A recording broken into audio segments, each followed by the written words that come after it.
मधली सुट्टी.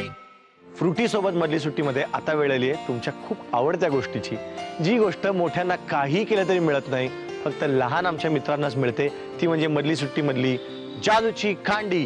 जर मला जादूची कांडी मिळाली तर शाळेची 7ची वेळ बदलून 11ची ठेवीन. मला जर जादूची कांडी मिळाली तर शाळेसाठी जे 4 भिंतीचं बंधन असतं ते तोडून निसर्गात एक अनुभवी शाळा बनवेन. मला जर जादूची कांडी मिळाली तर मी सगळ्या शिक्षकांना गायब करून मुलांच्या डोक्यावरचं ओझं कमी करेन.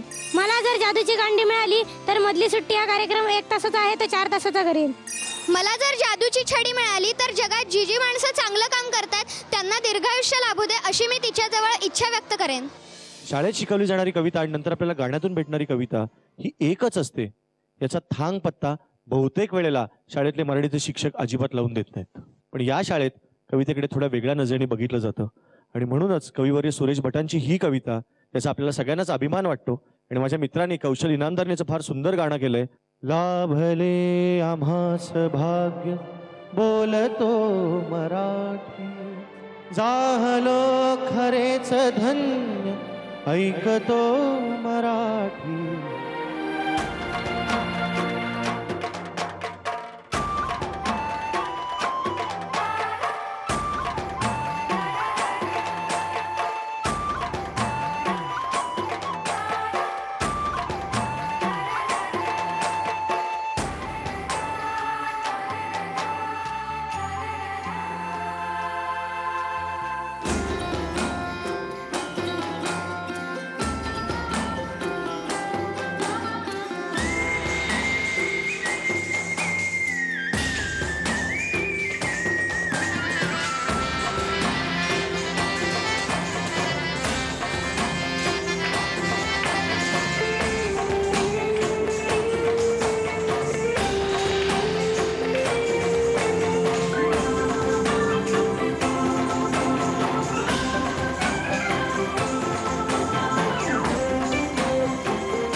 राणीसाहेब मारू नका हो, राणीसाहेब मारू नका.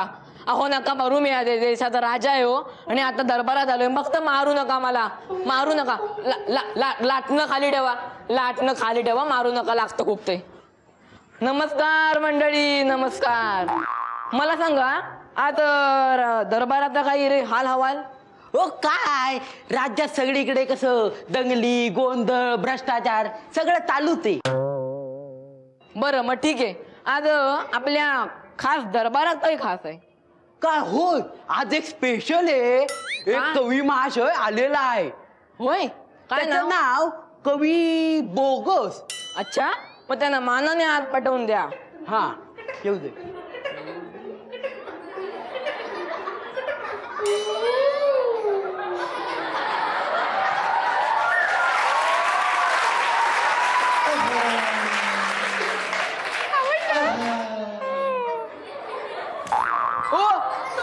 मुजरा महाराज, मुजरा. हे काय केलं? मुजराच केला ना, मुजरा. हा असा आमच्यात असाच करतात बाबा. तुम्ही पण लहान जास्त की रे बाबा. हो, आपले नाव सांगा. माझं नाव दिव्यात टाकला कापूर त्यातून आला धूर. बरं का, दिव्यात टाकला कापूर त्यातून आला धूर. माझं नाव नुपूर, दिसायला मी करीना कपूर. काय कविता आहे. बरं ठीक आहे, ऐका माझ्या नवीन कविता. मढ्याच्या टाळूवरच हे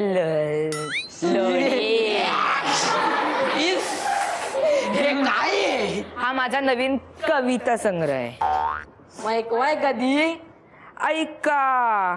कुठे गेली ती मेली? हा, आधी केले मुंबईवर हल्ले. आधी केले मुंबईवर हल्ले, आता तुरुंगात खातोय रसगुल्ले. याच्या सुरक्षेवर होतोय कोट्यानी खर्च, पण मिळत नाही याला तिकीटवरच. वा, कसाबला दिले फाशी, मारा चेहऱ्यावर बघा माशी. झाली काय कविता संपली? हो, काय हे मला मारलं तुमची ही हिंमत? अरे उठला. राम नाम सत्य हो, मला है. नव्हे, त्याला राम उचला. नाम सत्य. ए मला पकडायचं नाही. हा अरे काय काय काय काय काय माझे विडंबन गेले त्याने. हो तुमचं विडंबन म्हणजे काढली तुमची लाज. तुमच्या सत्तेचा आलाय तुम्हाला माज. जनतेची खास प्रधानजींना आवडते मुमताज. पण कवी महाशय तुम्हाला काय दुसरे धंदे नाहीत काय हो? आहेत ना ओ, येतो. ओ, ओ, ओ, इकडे या. प्रधानजी आधी उद्योगधंदे म्हणा. असं होय. लोक मला वाटलं वाटतात वेगळंच. अशी. पुढे ऐकवा काय कविता बिविता काय. छे कवितांचा कंटाळा आला. मी शायरी करते ऐकायची. हा, ऐकू ऐकू. मुंबई पुणे दिल्ली होतात बॉम्बस्फोट. मुंबई पुणे दिल्ली होतात बॉम्बस्फोट. त्यातूनच राजकारणी भरतात. हो पोटाला नाही हात लावायचं. देशात सर्वत्र होत आहेत चोऱ्या. देशात सर्वत्र होतात चोऱ्या. त्यातूनच राजकारणी भरतात ती चोऱ्या. हो. आधी या कवीला बाहेर काढा. हा आ, चालला हो चालला तुम्ही.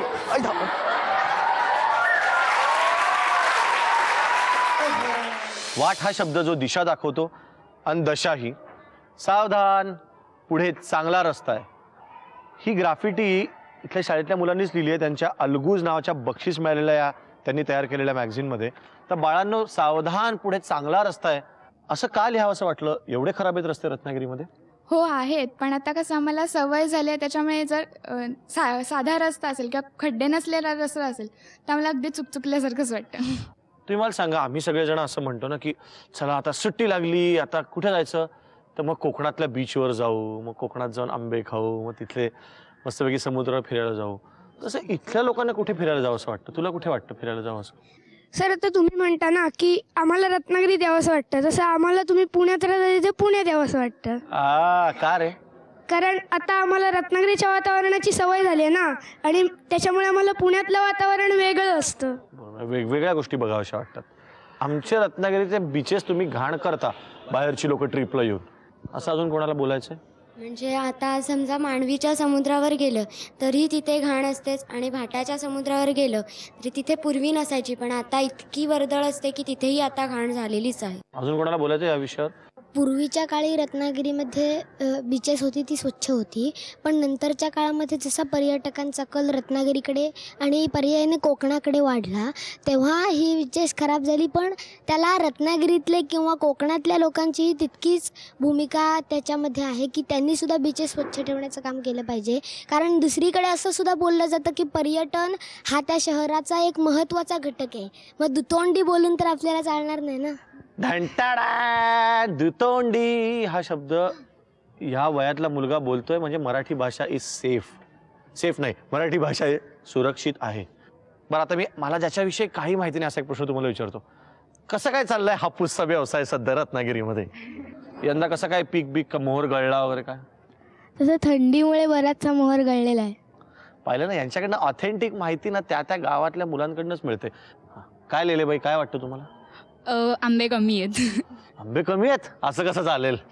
आहेत. पण मला असं वाटतं तुम्ही इथला फार आंबा एक्सपोर्टच होतो, आम्हाला पुण्या मुंबईत मिळतच नाही. डायरेक्ट तुम्ही अमेरिकेत इंग्लंडमध्ये पाठवतो ना, पुण्या मुंबईत पण पाठवता ना? हो. मग ठीक आहे बाबा. मला एक सांगा, आत्ता तुम्हाला समजा सांगितलं की रत्नागिरीतली एक गोष्ट मला बदलाविषयी वाटते, कुठली बदलाल? आमच्या रत्नागिरीतला जेवढा आत्तापर्यंतचा कचरा किंवा काय घाणीसारखं जे जे काय जमलेलं आहे ते सगळं नष्ट करावं असं वाटतं. 9वीतले पण इकडे काही ताई बसल्यात, कसं वाटतंय आता की आता एक 10 वर्ष आपण सगळ्या आयुष्याचा एवढा महत्वाचा काळ इथे आपण काढला आणि आता एकदम माजी विद्यार्थी, एक एक वाक्य मला सांगा की शाळा तुमच्यासाठी काय आहे सांगा मला. एक कुटुंब दिलं शाळेने. पुढे अमूल्य ठेवा जो आयुष्यभर लक्षात राहील आमच्या. अभिमान वाटतो की आम्ही या शाळेचे विद्यार्थी आहोत याचा. आमच्या शाळेने आम्हाला एक खूप छान असं घर दिलं आहे की आम्हाला वाटलं की कंटाळा आलाय तर कुठे आम्ही मोठे होऊ तेव्हा जायला असं कुठे वाटलं तर आम्ही नक्की शाळेतच येऊ, कारण आमच्या या शाळेत खूप आमच्या छान आठवणी आहेत की ज्या आम्ही शेअर करू. शाळेने आम्हाला खूप संधी दिल्या वेगवेगळ्या, म्हणजे अनेक क्षेत्रात पुढे पुढे जाण्यासाठी पहिला पाया जो रचला गेला तो ह्या शाळेत रचला गेला. शाळेने आम्हाला आयुष्यभर पुरणाऱ्या संस्कारांची शिदोरी दिली. हे ऐकतानाच इतकं छान वाटतंय की शाळेने मला कुटुंब दिलं, शाळेने मला घर दिलं, शाळेने मला संस्कार दिले. आणि हे खरं तर फक्त आत्ता शाळेत असणाऱ्या मुलामुलींना वाटतं असं नाही, सगळ्यांनाच वाटत असतं. मधली सुट्टी